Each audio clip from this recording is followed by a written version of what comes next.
Welcome to a What's Next podcast from Next Advisory around the increase in minimum wage. Phil, we have been working with a number of clients, preparing them to get ready for the increase in minimum wage. Quick test for you. What is the minimum wage and what is it going up to and on what date? Thanks, Luke. It's good to be back providing some great advice. Minimum wage, super topical given that the increase comes in effective 1 April 2020 and it is increasing to $18.90. $18.90. From $17.70. Oh. An increase of $1.20 an hour. $1.20 an hour. Yeah, and look, I'll be honest, I dusted off my calculator just before we hit the go live button. Oh. And that translates to a 6.78% increase. Wow. In wages. So when was the last time that you got a almost 7% increase in your salary? I can't recall having one that big. Yeah, I got to take a couple of pay cuts in my journey. Haven't had one that big? Maybe you should have worked harder? Yeah. Well, I only do 3 hours a week, so I'll get $3.60 extra in my pay. Is that right? Yeah, I'd look at just my calculator on that one. Yeah. So a 6.7% increase in minimum wage is obviously quite a large increase in costs for a business, especially for those businesses that have a number of staff on minimum wage or around minimum wage, right? And that's something we've just been speaking to a client about. It's not just people that are on minimum wage, it almost affects the people that sit in between the current minimum wage plus the new minimum wage, right? Quite right. It's not just that sector that are directly impacted by the increase, but also the couple of tiers above where your wage goes up to $18.90 an hour and you've got people that might be at I'm on $18.80, say. $18.80. Well, yeah, you're going to be below minimum wage, so you're going to have to get the increase to $18.90 at a minimum. Yeah. But you're not going to be happy about that because you're more skilled in your view.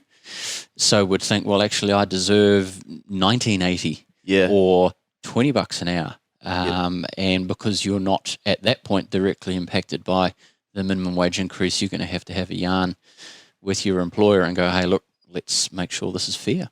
Yeah, that's a really tricky one because I've actually seen this disrupt culture in a very large business. Not that we don't do Arvida's accounts, of course, but I have heard or read about their staff talking about that exact thing where they're saying, well, I'm better than that person, so they can't get paid the same as me, and then they've had to review a number of things. So it creates a lot of challenges for a business, right? Yeah, you're quite right, and it's something that's easily overlooked and forgotten about is the cultural impact on a business because it's money in people's back pocket at the end of the day, and for the employees at the coalface that this affects, it can create some divisive work environments. Yeah. And that's something that, quite right, you need to be mindful of and navigate and therefore manage. Because it can have the ability to disrupt the productivity of the entire business, right? Yeah, and ultimately, if it's going to disrupt the productivity, it's going to have an impact on the end consumer. Yeah. And you could impact your service offering. Yep. Or the final product and the experience that the customer's going to be enjoying from the business that you've worked hard to create. Yeah. A lot to think about there, I guess, for people like this.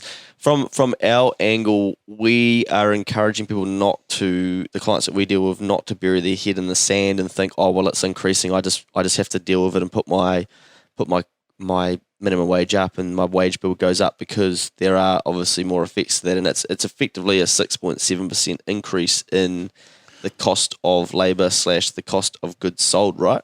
So people's cost if they're in a service-based business with a number of staff. Yeah, so it's going to reduce your gross profit immediately if you don't adjust your sales price. If you want to remain profitable at the level that you were previously, you're going to have to either do a couple of things: increase your selling price or look to reduce other costs in your business that affect your gross profit. Okay. You might be in business and be comfortable with the gross profit that you've been earning previously and be prepared to take a slight reduction, knowing that you've got some other pulleys and levers within your business that you can manage to protect profitability.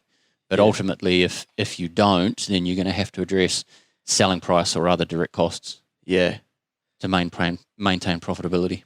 So to a client that we suggest increases their sales to cover the cost of this wage increase, how would they go about communicating that to their clients? Is that something we'd suggest that they just do that on their own, or have a structured plan around it? And what would you suggest? Yeah, that's a really good point. Definitely big fans here of front footing something. If you're going to be increasing your price, you're going to want to plan for it and communicate it with your client base. Yeah. Or customers, keep them engaged in the process. And I think most businesses these days, particularly where it's B2B, business to business services, understand what New Zealand businesses are faced with 2 years previously, 3 years previously of forced minimum wage increases of this size. They accept it and know that there's going to be flow-on effects, so they're going to account for it in their budgeting and planning within their own businesses. So a really well-crafted piece of communication out to your customers, and potentially your top 10 or 20% income earners, if there's relationships there that you want to be protecting, go out and visit them. Yeah. Take a cup of coffee, take some muffins. And just talk about it. And have the yarn and share with them what's going on and be open about it.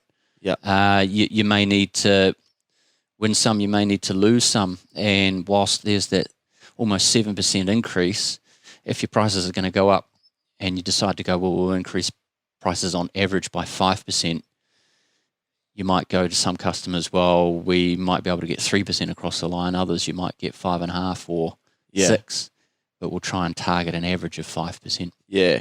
And I would suggest be transparent about it. I think we see some clients and businesses, they'll increase prices and they're too scared to say why. Yeah. Like the business owner on the other sides, they're going to know, I know why you're increasing your prices, minimum wage is going up. So you don't need to hide behind some kind of, we've done a review of our price, all the bullshit. Yeah, it doesn't need to be a fancy story. Yeah. And I think the best thing that you can do is front foot it. Yeah. There's no point trying to hide it and bury the price increase or create some PR type fluffy spin on why prices are going up. I think just, in our view at least, cut to the chase. Yep. And go, look, we can't sustain this. We've got to pass the pricing, the minimum wage increase on, so our prices are therefore going to go up. Yeah, and talk in your language that you normally talk to your customer. And so, you might have that level where you can say at the bottom, hey, look, if this is really out of the blue and upsetting for you or going to alter our relationship, feel free to give us a call to discuss. And be prepared to lose the odd one. But, I used the example with a client around if you double your prices and lost half of those customers that you currently have, you'd still have the same amount of revenue. So, and that never happens, right? So don't be scared to increase your price to then keep your business sustainable. And then if you lose 2 or 3, 1% of your client base, well, you get to go and find more to fill it up at the right rate that is sustainable. So, something that's very easily overlooked and forgotten about, because I think people, when you're in business, are too frightened of losing something for fear of what's on the other side of the doorway. Yeah. When a client decides to go, well, you know what, I'll go somewhere else. Yeah. And 6, 12 months later, they might go, oh, gee, actually, I shouldn't have jumped ship because there's more than just your product offering or basic service offering. There's a value and relationship there, which in some cases it's pretty hard to put a dollar figure on. Yeah, and that's often what people are paying for, especially in New Zealand, right? We love service-based things where we enjoy paying for the value, and Kiwis are very quick to pull pin when they're not getting value, and we see it probably a lot in our industry, and also just with the clients we work with. So that is the constant challenge of a business and business owner, is to be able to provide value for the services that you're getting paid for. So if people do leave you, then it's an opportunity to understand, okay, maybe they're just heavily price driven and don't like the thought of anything going up in price. Or if a number of your clients then say, no, we're out of here, you know that there's probably a different set of problems, and we could probably have a podcast to address some of those. Yeah. A much different set of problems. But you're right, New Zealand is such a small place and everyone is connected. So it's important that you don't underestimate that value piece. Everybody brings something unique, and just be mindful of that as you're going through any price increase discussion. Yeah. But I think before you do it, it would be important that you understand your numbers. Yeah. So model it up on a bit of paper or Excel if you've got the tools. Yeah. Google Sheets. Google Sheets, big fan of Google Sheets. And work out those percentages and understand what that almost 7% increase in minimum wage and other wages within the cost of sales section will have on your percentages or ratios. Yeah. And the ultimate impact, obviously, on gross profit, and then go, well, how much of that am I prepared to absorb? And if I'm not happy to have a 7% reduction in gross profit, what do I need to increase my selling price by to remain profitable? Yeah. And I think it's a very, very worthwhile process that every business owner that's faced by this works through. Yep. And if they do need to engage with their customer base, that they start and do it now. Don't wait until the week before 1 April. Yeah, or even into early April or May. Like we see people doing that, right, where they start to make less money and they become reactive rather than proactive. Yeah. Which is obviously not how we like our clients to work, but we understand that sometimes that is what drives. Like you need to get to that pain before you decide to make a decision, right? And that's sometimes how people can become reactive. And then the other thing that we were speaking about briefly before coming on that's not spoken about much with this minimum wage increase is obviously the flow-on effects with KiwiSaver. Yeah, talk me through those. So if your employees are signed up to KiwiSaver, you're going to have your compulsory employer contribution of 3%. Yeah. So in percentage terms, it remains the same, but cash out the business, more's going out. We're paying more. Yeah, so that leads more. on to that next discussion of the cash flow impact of a minimum wage increase. So this is on top of the minimum wage increase. Like, so I've got to pay more KiwiSaver and more minimum wage. Is that what you're saying? In dollar terms. Yeah. So the 3% contribution is still there. You're just having to pay the 3% on top of that $1.20. Wow. Yeah. I'm broke. What happens if my business doesn't sustain itself anymore? You got some big problems. Yeah. Do we need to do a podcast on letting go staff when you can't afford to keep them? It might be worthwhile. Yeah, we might have to pull in an interview for that one and ask get an someone HR consultant. how you go about it. But unfortunately, that is the reality of business, right? Like there will be people across New Zealand that will lose their jobs due to this price increasing. You know, when there's not enough money to go around, something else goes. Yeah, that's the harsh reality of it. Yeah. You know, and it's in working with some clients in the past, and they've had to let go staff. Gee, it's easier said than done. And the discussions that we've had with business owners that have had to go through it, gee, it's tough because it's somebody's livelihood. Yep. You know, they've got to put food on the table and they've got bills to pay, and then all of a sudden it's gone. Yeah. So it's not an easy discussion to have with those people, and it's not an easy process to go through. And I think as business owners, it's something you don't take on lightly. No, definitely not. And that's probably something that non-business owners or employees probably don't actually understand how personally business owners take it. Like, you know, how many times we hear people say, that's a lot of mouths to feed. When you say, how many staff do you have? And they say X, Y, Z, and people say, that's a lot of mouths to feed. And that's literally how I think that business owners look at their staff. They're like, these guys' livelihood, well, you know, people that care, is built around this business, and so they're driven to keep it going, keep it successful, keep it sustainable, so that they can feed these mouths and then however many more in the household. So it is tough when people then have to get to that decision of how do we go forward from here? Do we let go of a couple? But you know, not to get too deep into that, but I do like the methodology around meeting with those staff and saying and actually helping them understand it and understand and help them find their next role that they're going to be then in a more sustainable environment. Yep. Yeah. In our experience, it's been quite interesting, and I've enjoyed seeing business owners get to a position where they hire their first employee. Yeah. And then their second employee, and it's something they take a lot of personal responsibility for. Yeah. In terms of gee, I'm now responsible for somebody else's livelihood. And then as their business goes and scales, they're going to take on more people. And when it gets to the point that costs are blowing out and they've got to let go staff, they are in the same position when it comes to letting go staff that they were when they were originally in trying to hire the staff member in the first place. Yeah. You know, I think New Zealand business owners do take stuff quite personally. Yeah. And then the risk there is that they start to think that they've failed them or that they are failing. And then, yeah, it's a tricky chessboard to navigate the old game of business, isn't it? Oh, it is. And then the real killer for a lot of New Zealand businesses that we see with minimum wage increases is the cash flow impact.